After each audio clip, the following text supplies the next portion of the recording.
இங்கே தான் எல்டிடி வந்து தோத்துருச்சு. பிரபாகரனை லீடராக வச்சு பிரபாகரை வந்து ஒரு தோல்வியான தலைவர். அதை வந்து நான் இங்கே எக்ஸ்பிரஸ் பண்ணுறேன். தேசிய தலைவர் பிரபாகரன் அவர்கள் ஒரு தோல்வியான தலைவர் என்று அரசியல் விமர்சகர் பாண்டேன் என்கிற நபர் ஒரு ஊடகத்துல விவாத நிகழ்ச்சி நடக்கும்போது பதிவு பண்றாரு. அதுக்கான இடும்பவனம் கார்த்தி அவர்கள் சும்மா ஏங்க ஏதாவது பேசிக்கிட்டு இருக்கீங்க அப்படிங்கிற மாதிரி சொன்னாரு. அதை நம்ம பார்த்தோம். இன்னைக்கு நம்ம தலைவரை பற்றி பேச வேண்டிய நேரம். தேசிய தலைவர் அவர்களுடைய பிறந்த நாள். எங்கள் தலைவர் 70 அப்படிங்கிற ஹேஷ்டாக் ட்ரெண்ட் ஆயிட்டு இருக்கு. தலைவருடைய 70வது பிறந்த நாள் இன்னைக்கு. தோல்வியான தலைவர் அப்படின்னு சொல்லி பதிவு பண்றாரு. எதனால தோல்வியான தலைவர் அப்படின்னு நீங்க சொல்லுங்க. இறுதி கட்ட போர்ல தோல்வி அடைஞ்சிட்டாரு, இறந்துட்டாரு, அதனால தோல்வியான தலைவர் அப்படின்னு சொன்னீங்கன்னா, அப்படிங்கிற ஒரு நிலைப்பாட்டுல நீங்க சொல்லி இருந்தீங்க அப்படின்னா, கலைஞர் கருணாநிதி தோல்வியான தலைவரா வெற்றியான தலைவரா? இறக்குற வரைக்கும் அவர் முதலமைச்சராக இல்லை. 2011 எதிர்கட்சி தலைவராகவும் இல்லை, 2016 அப்புறம் முதலமைச்சராகவும் இல்லை. அவர் இறக்கும் போது அவர் ஒரு தோல்வியான தலைவராக இறந்திருக்கிறார்.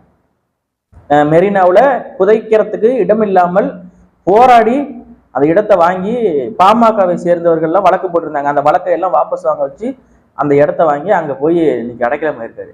அவரு தோல்வியான ஒரு தலைவரா அல்லது வெற்றியான ஒரு தலைவரா? இதுக்கு நீங்க பதில் சொல்லுங்க. அம்மையார் ஜெயலலிதா அவர்கள் தோல்வியான ஒரு தலைவரா வெற்றியான ஒரு தலைவரா? அவங்க வச்ச சித்தாந்தமும் அவங்க வச்ச கொள்கைகளும் இன்னைக்கு எங்க இருக்கு? இந்த மண்ணில கிடையவே கிடையாது. அவங்க பேசின திராவிடம், அவங்க பேசின விஷயங்கள் இன்னைக்கு ஏதாவது இருக்கு அதிமுகவுல? அப்ப அவங்க வச்ச கொள்கைகள் எல்லாமே இன்னைக்கு செத்து போச்சு. அதிமுகங்கிற கட்சி என்ன நிலைமையில இருக்குங்கிறது நமக்கு தெரியுது. அப்ப அம்மையார் ஜெயலலிதா அவர்கள் வெற்றியான தலைவரா? அவங்க இறக்கும்போது முதலமைச்சராக இருந்திருக்காங்க. 10 ஆண்டுகள் தொடர்ச்சியாக 2 முறையும் சட்டமன்ற தேர்தலில் வெற்றி பெற்று முதலமைச்சராக இருந்திருக்காங்க. அப்ப அவங்க வந்து வெற்றியான ஒரு தலைவர்னு நீங்க சொல்ல வரீங்களா? யாருமே இங்க வெற்றியான தலைவர் தோல்வியான தலைவர்லாம் கிடையாது. சித்தாந்தம், எதுக்காக போராடினாங்க, எதுக்காக மாவீரர்கள் உயிரை விட்டாங்க, அந்த விஷயம் இன்னைக்கு வரைக்கும் பேசும் பொருளா இருக்கா இல்லையா? பிரபாகரன் என்கிற பெயரை கேட்டாலே அதிருதா இல்லையா? சமூக வலைதளங்களில் கணக்குகள் முடக்கப்படுதா இல்லையா? பிரபாகரன் அவர்களுடைய புகைப்படத்தை பயன்படுத்தினாலே முடக்கப்படுது. இன்னைக்கு வரைக்கும் தலைவர் உயிரோட இருக்கிறார்னு சொல்லப்படுதா இல்லையா? தலைவர் உயிரோடு இருக்கிறார் என்று பல நெடுமாறனையா தமிழ்நாட்டுல பிரஸ் மீட் கொடுக்குறாரு. அதுக்கு இலங்கை ராணுவம் உடனடியாக ரியாக்ட் பண்றாங்க. எங்கள்கிட்ட டிஎன்ஏ டெஸ்ட் அந்த ரிசல்ட் எல்லாமே இருக்கு, நாங்க கன்ஃபார்ம் பண்ணிட்டோம், தலைவரை நாங்க கொன்னுட்டோம் அப்படின்னு அவங்க வந்து அங்க எங்கள்கிட்ட ஆதாரம் இருக்கு அப்படிங்கிறாங்க. அப்ப இன்னைக்கு ஒரு இறந்துட்டாருன்னு சொல்லி 10-12 வருஷத்துக்கு அப்புறம் ஒரு நபர் பிரஸ் மீட் கொடுக்கறத பயந்துக்கிட்டு அங்க இலங்கை ராணுவம் ரியாக்ட் பண்ணி ஒரு பதில் கொடுக்குறாங்க அப்படின்னா, அவருடைய வாழ்ந்த காலத்துல அவர் எந்த அளவுக்கு வெற்றியை அடைஞ்சிருப்பாரு, எப்படியாப்பட்ட வெற்றியான ஒரு தலைவரை வாழ்ந்திருப்பாரு. அந்த தலைவரை போய் நீங்க தோல்வியான ஒரு தலைவர்னு சொல்றீங்க. எடுத்துக்காட்டுக்கு ஒண்ணு சொல்லணும்னா, ஆனையிரவு என்கிற இடத்தில் 400 வருடங்களுக்கு பிறகு புலிக்கொடியை ஏற்றிய ஒரே கூட்டம் எங்களுடைய விடுதலை புலிகள். அதனால்தான் புறநானூற்று வீரன் என்று தேசிய தலைவரை அழைக்கிறாங்க. 400 வருஷத்துக்கு அப்புறம் ஆணையரோட புலிக்கொடி பறந்துருக்கு. அதுலயும் ஆணையரவை வந்து புலிகள் எப்படி கைப்பற்றினாங்க அப்படின்னா, ஆணையரவை சுத்தி வளைச்சிட்டாங்க. உள்ள வந்து ஸ்ரீலங்கன் ஆர்மி மாட்டிருக்கு. எத்தனை பேர் நினைக்கிறீங்க? ஒரு 1000 பேர் இருக்குமா? ஒரு 2000 பேரு இல்ல.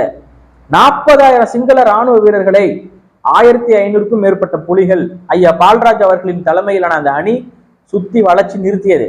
தலைவரின் உத்தரவுக்காக காத்திருக்காங்க. தலைவர் மட்டும் உத்தரவு கொடுத்துட்டாருன்னா இப்படிங்கிறதுக்குள்ள அந்த 40,000 பேத்தையும் அதை பதிவு பண்ண விரும்பல.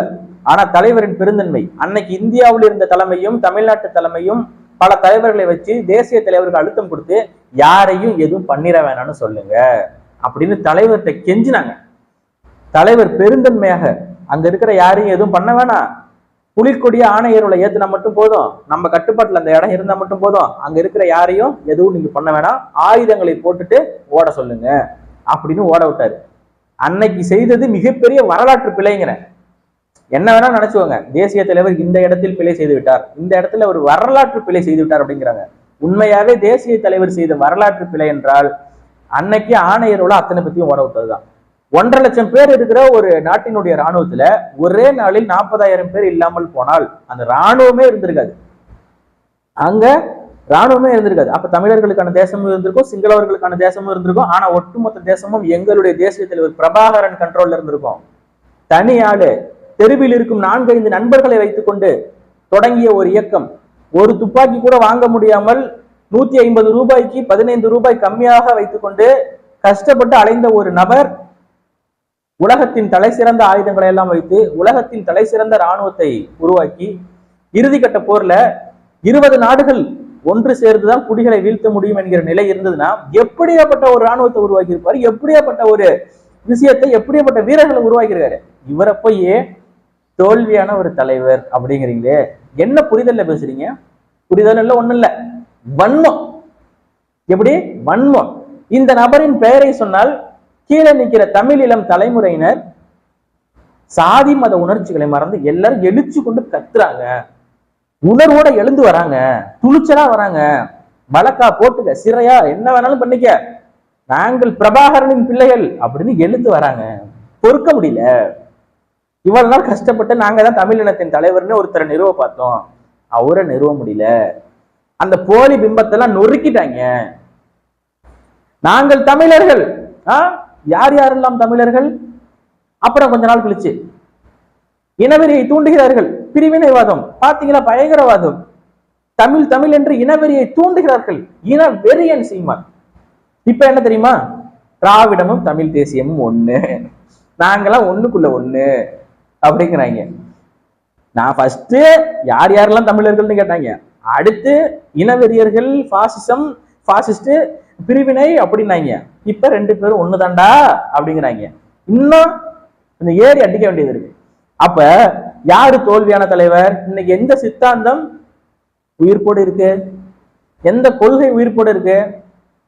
கலைஞர் கருணாநிதி வைத்த திராவிட கொள்கை அது உயிர்ப்போட இருக்கா? திராவிட நாடு எங்கேயாவது இருக்கா? அடுத்து அம்மையார் ஜெயலலிதா வைத்த கருத்து ஏதாவது இருக்கா? யாரை பார்த்து தோல்வியான தலைவருங்கிறீங்க? எங்க தேசிய தலைவரின் கொள்கை கருத்து எல்லாம் இன்னைக்கு உயிர்ப்போட இருக்கு. எங்களுக்கான தனி இராணுவத்தை நாங்க உருவாக்குவோம், நெய்தல் படையை கட்டுவோம், தனியில அமைப்போம். தமிழ்நாட்டில் நாங்க ஆட்சி அமைச்சிட்டா இந்திய அரசுக்கு அழுத்தம் கொடுத்து நாங்க தனி இதை அமைப்போம். இந்த போர் நடந்து மக்கள் சாகும்போது என்ன சொன்னாங்க? மழை விட்டாலும் தூவானம் விடாது சொன்ன தலைவர் கலைஞர் கருணாநிதி. அடுத்து போர் என்றால் பொதுமக்கள் சாவது யதார்த்தம் தானே அம்மையார் ஜெயலலிதா. இப்படிப்பட்ட நபர்களை தமிழ்நாட்டு தலைமையாக வைத்திருந்ததால் தான் எங்க மக்கள் அங்க சாக வேண்டிய ஒரு சூழல் வந்துச்சு. நீங்க சொன்ன மாதிரி தோல்வியான தலைவரா போறதுக்கு ஒரு காரணமா இருந்துச்சு. தமிழ்நாட்டு தலைமை மட்டும் ஸ்ட்ராங்காக ஒரு உறுதியோடு இருக்கக்கூடிய தமிழன் தலைமையில் இருந்திருந்தால் ஈழத்துல போர் நடத்தி கொண்டிருக்க முடியுமா உங்களால? இந்திய ராணுவத்தை அனுப்புறீங்க.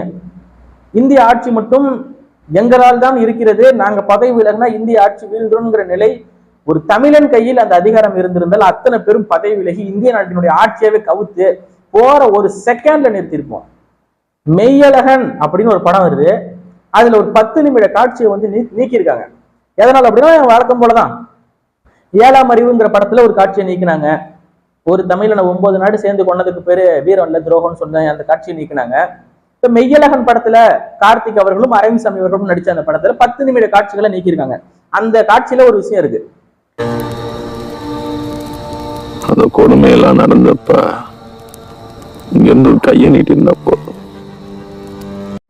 அங்க மக்கள் கொல்லப்படும் போது இங்க இருந்து சும்மா கையை நீட்டி இருந்தா போதும், போற நிறுத்தி இருக்கலாம். ஆனா யாருமே செய்யல. அத்தனை பேர் செத்து விழுந்தாங்க அப்படிங்கிற விஷயத்த பதிவு பண்ணியிருக்காங்க. அப்புறம் தூத்துக்குடி துப்பாக்கி சூட பதிவு பண்ணியிருக்காங்க. அதனால அந்த காட்சிகள் எல்லாம் படத்தில் இருந்து நீக்கப்பட்டிருக்கிறது. இந்திய தலைமை தமிழர்களுக்கு எதிராக நின்றது. தமிழ்நாட்டு தலைமை ஐயா கலைஞர் கருணாநிதி காலை உணவுக்கு பின் மதிய உணவுக்கு முன் ஒரு போலியான உண்ணாவிரதம், மழை விட்டாலும் தூவானம் விடாது, ஒரு தமிழர்களுக்கு எதிரான அந்த பேச்சு. அம்மையார் ஜெயலலிதா போர் என்றால் பொதுமக்கள் சாவது யதார்த்தம் தானே, சாதாரண ஒரு பேச்சு. இந்திய தலைமையும் எங்களுக்கு ஆதரவாக இல்லை, தமிழ்நாட்டு தலைமைகளும் எங்களுக்கு ஆதரவாக இல்லை. அது ஆதரவாக இல்லாவிட்டாலும் பரவாயில்ல, எங்களுக்கு எதிராக இருந்திருக்க கூடாது. இந்திய ராணுவத்தை அனுப்பி ஆயுதங்களை கொடுத்து அந்த ராணுவத்தை ஊக்கப்படுத்தி எங்க மக்களை கொன்று ஒழிப்பதற்கு இந்திய ராணுவம் ஒரு காரணமா இருந்துச்சு. தமிழ்நாட்டு தலைமை அதை கண்டுக்கவே இல்லை. கடைசி வரைக்கும் பதவி விலகுவோம், நாங்கள் பதவி விலக தயாராக இருக்கிறோம், எங்களை யாராலையும் தடுக்க முடியாது அப்படின்னு சொல்லி போலியான விஷயங்கள் எல்லாம் பேசி நம்ப வச்சு கொன்னு முடிச்சுக்கிட்டு இன்னைக்கு தோல்வியான தலைவர் என்று உட்காந்து பதிவு பண்றீங்க. இப்ப தீவிரவாதி பயங்கரவாதி அதெல்லாம் எடுபடாது. தீவிரவாதம்னா என்ன, திராவிடம்னா என்ன அப்படின்னு கேட்டாலும் பதில் இல்லை. தீவிரவாதம்னா என்ன யாரா சொல்லுங்க? ஏற்றுக்கொண்ட கொள்கையில் சமரசம் இல்லாமல் தீவிரமாக நின்றதால் அவன் தீவிரவாதி என்று அழைக்கப்படுகிறான். நாங்கள் தீவிரவாதிகள் அது காரணம் வெளிப்படையான நிர்வாகம். உங்க பிள்ளை உங்க மகன் வெளிப்படையான நிர்வாகத்தை கொண்டு வருவேன் இந்த நாட்டுல.